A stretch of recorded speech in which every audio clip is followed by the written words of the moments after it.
बिना पूंछ वाली लोमड़ी की कहानी। एक दिन एक लोमड़ी बाहर घूम रही थी और अचानक बड़ी जोर से आवाज हुई। फिर उसने अपने पिछले भाग में दर्द महसूस किया। लोमड़ी ने पीछे मुड़कर देखा कि उसकी पूंछ फंदे में फंस गई है।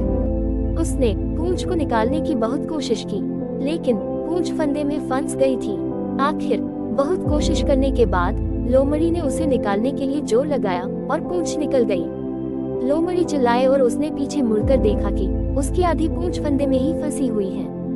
ये देख लोमड़ी रोने लगी और वहाँ से चली गई। लोमड़ी सोचने लगी और आखिर में उसे एक तरकीब मिली। उसने सारे लोमड़ियों को मीटिंग के लिए बुलाया और कहा, अरे जानते हो, मैंने जानबूझकर अपनी पूंछ काट दी है और मैं चाहती हूँ कि तुम लोग भी वैसे ही करोगे।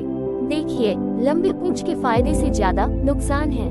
अरे, जब कुत्ते हमारे पीछे दौड़ते हैं तो पूंछ रास्ते में आ जाती है, और जब हम चर्चा करने के लिए जमा होते हैं तो आप नहीं जानते हैं कि उसका क्या करें। क्या आप उसे अपने पैरों में बांध लेते हैं, या उस पर बैठते हैं, या कोई और उस पर पैर रखने के लिए छोड़ देते हैं। अब आप सभी के लिए समय है कि सभी इस फंदे से मुक्त हो जाओ और बिना पूंछ के समाज के साथ जुड़ जाओ।